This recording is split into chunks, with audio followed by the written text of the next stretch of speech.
All right, ladies and gentlemen, I would like to introduce Mr. Robert J. Thomas, otherwise known as Bob. May I call you Bob? Yes, of course. Good evening. Excellent. And I'm thrilled that you are our Meet the Modeler this month, because we met when you sent me this photograph, didn't we? Yeah, that's right. I think it was one of your calls to show off mini prints that you'd ordered and placed on the layout. That's 6 months ago or more, maybe. That's right. Now, why are people saying Mr. 87? Hello, Mr. 87. Is that you? I'm not sure. Oh, okay. Well, Off the Rails is saying nice trestle and hello, Thomas. Hey, good evening. So I think you have some, you've got some friends here and some admirers already. Some people saying hello to you. So probably some familiar faces here. What did you model in this scene? Tell me about this scene. Yeah, so this is actually a diorama that I had built last year. I was looking to improve some techniques after watching some of the NMRAX videos, which are just an outstanding collection. And so this is a scene that's actually on my main layout, modeling a Brush Creek, which was on the Pittsburgh sub of on the Parsons sub of the Frisco. And so looking at some techniques for staining wood and receiving some civil engineering plans for building trestles, I had built this diorama to try to get better relief in the scenery, get things up above camera level for taking photos, and of course display some mini prints. So I like Sean's comment. Sean says, I love the turtles. I hope they're turtles. LOL. Yes, running for cover in the muddy water there. No, it's a spectacular image. I remember when you sent it to me, I was so thrilled because your modeling is absolutely spectacular. And I remember sharing this on the Facebook page a while ago. But there's an extra special reason that you're a Meet the Modeler today, and we should talk about that as well. Before I should tell everyone that we're going to get a little bit into your layout because it's quite spectacular. But I'll start off by saying that I have wanted a layout in here for ages, and I guess I moved in January. Holly and I sort of painted this place, so Holly and I sort of spent a month in January here getting this place up and running. And I have not actually run a train since moving in. And I'd like to remedy that. So I put a call out on Facebook saying that I wanted to design a layout. And was there anyone out there that could help me? And I'll let you take it from there because you were kind enough to volunteer. Yeah, so it was a great joy to help you out, Bernard. I saw the call there and immediately sent you some terrible ideas. And I think after reading through a few comments and seeing a little bit more about the details of what you were after, started putting things into AnyRail, and I think this is our 6th or 7th iteration after discussing the plan. So yeah, this is certainly one that I would love to build for myself if I had time and space to get another layout up and going in certainly a more modern era. I am so excited by this. And it's funny because you'd sort of answered the call and, we started talking, and then I went back and I started to look at some of your work, and I'm going to put a post up here for people because I think you did. I'm going to put a couple posts up for people because you did an NMRA tour of your layout. And I was watching it the other day, and I found myself sort of, as I've mentioned to you, just nodding my head that your approach to the hobby is exactly what I want for the layout in this space. The modular approach, sort of big on the scenic detail, not a lot of track, but still fun to operate. And it's that balance of having enough track to operate with a few people, but not so much that it's a spaghetti bowl. And I fell in love with your layout, and I'm so excited to build, what you've come up with here. Yeah, and I think a shout out goes to Rob Chant as well and his Facebook group on Journal of Model Railroad Design. I think we started with a couple of things that were inspired by his collection of layouts that are there on that Facebook page and the website that he hosts. I think we started with kind of a backbone that he had created. So I want to be sure to give him some credit for what we've got here. Absolutely, absolutely. And this is what's amazing about this hobby. I mean, I love the fact that you're in Texas. Is that right? That's correct, San Yeah, Antonio. yeah. And here I am in Toronto, and through the magic of this interweb thing, we're chatting and working together. And I look forward to the day when I can host you here at Miniature Printerland, and you can run some trains on this layout that I hope that we will build very Yeah, soon. yeah. I was telling you just the other night. Wished I live a bit closer. I'd be glad to come over and help you out. But one day, we'll certainly want to visit and see when it comes to life. Absolutely. All right. So this is it, everyone. Any comments are welcome. I'm going to post this on the Facebook page. This is the world premiere of the layout. It's basically going to be a bunch of 4-foot by 2-foot modules with an idea of having it sort of in the studio, moved out of the way when it needs to be moved out of the way. I think we have another Texan here. Yeah. Gerald? Well, I'm not sure. I might recognize him from local events. All right. I'm Well, very sorry. I don't recognize the name, Gerald. we're making friends. We're making friends. Yes, indeed. So those are actually, we'll answer a few questions, then we'll get on to your layout. Those are 1/2-foot Squares. markers. Yes. Squares, yeah, 6 inches. So basically, these are a series of 4-foot by 2-foot modules, and it's a bit of a T shape. So with the 2 modules that stick down from the wall, those are meant to be modules that I can sort of move out of the way, store, and or bring to shows, because there are really 3 goals for this layout. Goal number 1 is so I can play with trains. Goal number 2 is to have a place to display and photograph mini prints right here in the studio, so that we can design something, paint it up, and photograph it in a suitable setting. And goal number 3, and I think that'll probably be these 2 bottom pieces with the river and the paper mill, take something to shows that we can actually then use to demonstrate the product and have some fun. So that's the idea behind it. Okay, I love this.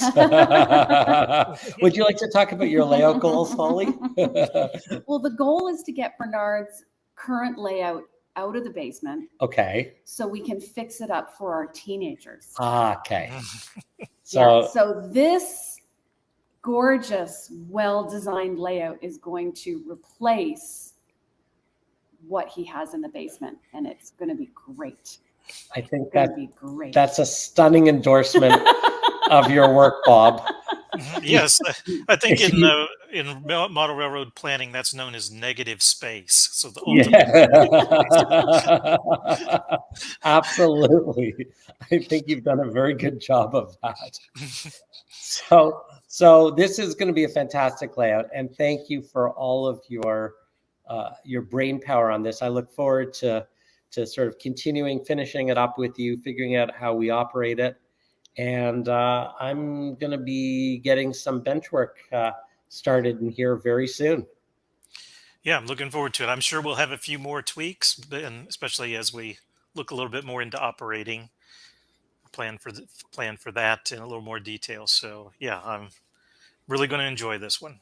Yeah, it's going to be super fun. I'm very, very excited. So let's tell people a little bit about your layout, because I know that it's appeared, on the NMRA, and I know that you mentioned that you have a model railroad hobbyist build post, which I'll share with people that they can see. but I had not sort of seen your layout before. And as I say, I've fallen in love with it. So tell us about it. Yeah, so we mentioned that I live in Texas now, but I'm originally from southeast Kansas. And the sort of turn of the century time in that region, you don't normally think of Kansas as being associated with coal mining and mining in general, but that region was responsible for about a 1 or 2% of the nation's coal production at that time. So it was really a boom town era for that region where I grew up. And a great way to bring that back to life is to build a model railroad and the models associated with it. And so I've done that. I've set the layout in both sort of the late 20s, and more recently I've been building cars and rolling stock for sort of 1908-ish, Okay. being inspired by finding more and more history of the area. So I've just brought a few photos from the layout as well as the track plan. The layout is very similar to your circumstances. I store much of the layout at times, so it's built as a number of sections, or not really modular, but sectional. And following this approach where you build 1 or 2 sections, work on scenery, get it detailed and working before you build the next one. It's been a good deal of fun. So this is the track plan. It's a region on the Frisco Railroad, the St. Louis and San Francisco, where 2 subdivisions met, the Parsons sub and the Afton sub, which still exists today as a BNSF route. And things associated with the area, a branch line to a small town of Weir City, which had a Y, so nice scenic element there. Some of the industries, including representation of the coal mines of that time.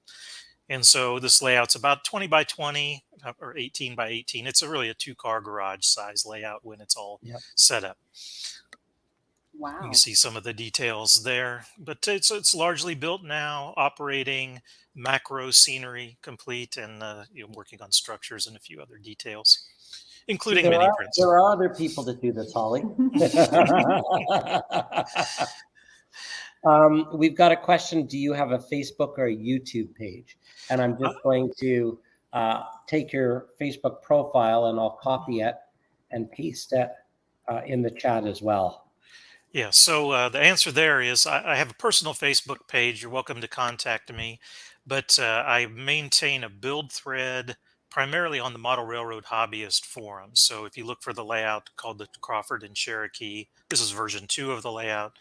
And so there's a build thread there, and I try to update it every month or so with the latest. I think that's the best place to follow along. And I did put the link in the chat, so people should be able to copy and paste that, or go to the mrhmag.com and search on it. Mm-hmm. And there's a Frisco Modelers group on Facebook. I generally post photos there once a month or so. No, I'm curious. I mean, that's not, I mean, I sort of see a lot of requests and ask people what eras they model. And it's really interesting because obviously, 40s, 50s is, the vast majority, and I'm starting to see a lot more, especially of the younger sort of, 20s, 30s, 40s-year-old crowd come in and model the 80s. But you've gone the other way. And is it a challenge to model like the 1900s, 1910s, 1920s? Because that's not an often modeled era. Yeah, I think it's a bit of a challenge, but I think that narrows your focus and also narrows your spending a bit. So, often the subject of resin car builds, as well as inventing ways to come up with rolling stock of the era, modify locomotives, things like that. But not incredibly difficult, but certainly great fun to build models for that time. I've also worked with Bill Brillinger to come up with some decals, some decals for the rolling stock of that era and some of the lines that I'm modeling. Yeah, and that's a good point, because that might be actually how we first met. I don't remember what was before or after the Turtles, but you sent me some beautiful decals that you made for a Modeler's Life boxcar. Yes, they were in desperate need of a pre-depression era set of decals, I thought. And so, yeah, I've sent those to probably 2 dozen people, including yourself, all around the Yeah, world, Australia, England, all around the US. Those were a blast. they And were a Bill blast. Bill Bill certainly helped with that project as well. And he was kind enough to help with my mini prints resin tank car decals. Mm. So yes, I recommend if anyone's looking for decals/decals, he's a wonderful resource. Yeah, and so I've sent just a few photos. You can Yeah, see that scenery's coming along here. This is the turn into the mine kind of section. You can see wonderful. this is some of the cars for sort of the late 20s era Right. locomotive. I should have mentioned, I failed to mention the diesel locomotive that you showed at the first photo was one weathered by Steve Hurt that Okay. you may know as Model Truck Shop on some of the forums. And this locomotive actually came from Tom Hawley out in Colorado when he had sort of, I think, gone to a more modern era. And but again, you can see scenery's underway. Not many of my photos include structures because those are still being built in many cases. If you go to the next Sure. I'm just going to photo, share a comment because yeah, you're getting fan mail here. yeah, I do post in that model railroad hobbyist, and I think a couple times a year, Joe will pick up one of these photos and put in Yeah. the what's in the forum part of the magazine. So you may have seen some of those there.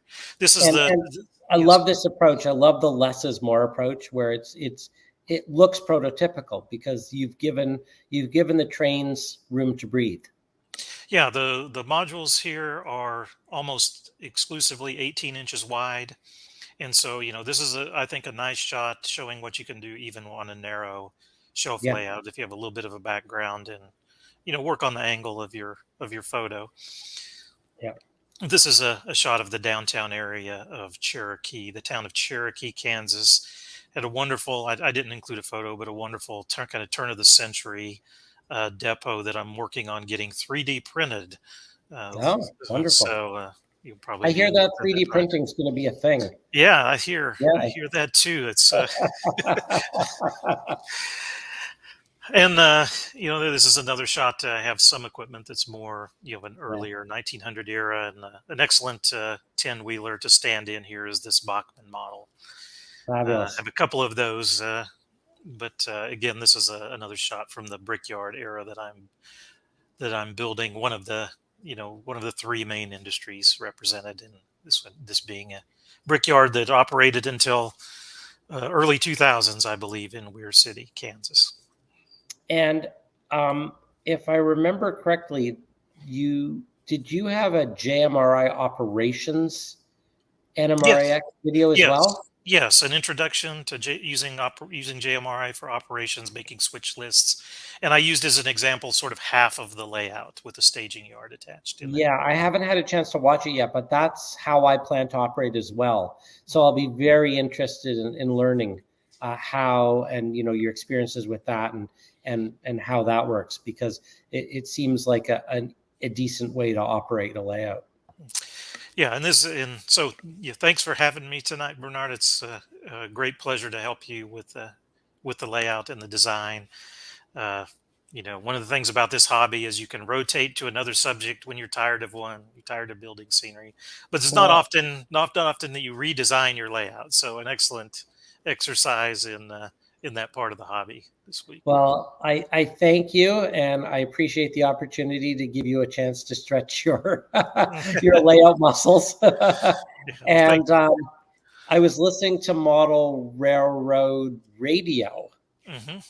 because I just discovered that I hadn't been sort of a regular listener to that, and I Hmm. just rediscovered it recently. I guess Lionel did his 200th Yeah.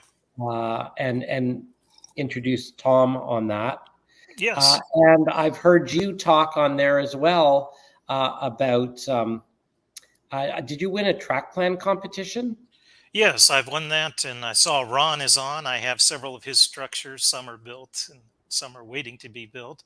I also helped Tom when he was on paternity leave. I edited a half a dozen of those podcasts to help him out during that time. They've just had two little girls, twin little girls. Excellent. Well, I look forward to listening to you on Model Rail Radio as well. And thank you for joining us tonight. Thank you for being the third Meet the Modeler and the second special guest tonight. Beautiful layout, by the way. Oh, thank you. A great honor to be on here. Thank you. But thank you. Well, Nice I to think be- everybody really enjoyed it. You've had some fantastic comments, and I will definitely encourage people to check out your links. And also, I'm thinking that I'm going to start doing some blog posts or some sort of way of documenting this build and capturing, our interactions and how this goes together. So watch the Facebook page or the blog on miniprints.com, and there will be more documentation of as I build this. I'm super excited. And once again, thank you so much for your generosity, your time, your ideas, and for joining us tonight. Yeah, great pleasure. Thanks for having me on. All righty. All right. So I'm going to put you back down in the basement, and I've got a few more things. Thanks again. And that was amazing. And honestly, like I was absolutely, I don't know whether the word is gobsmacked or chuffed or thrilled, or, insert an adjective, but it was just so lovely when Bob reached out and said, yeah, I'll help you. I'll help you with your track plan, because track planning is something that I can definitely do extremely poorly. And my tendency is to throw way too much track and way too much industries. And it's just so lovely to have someone who knows what they're doing and who can rein you back and sort of design something that, is, the right plan. So I feel I'm in good hands, and certainly, appreciate it, the generosity.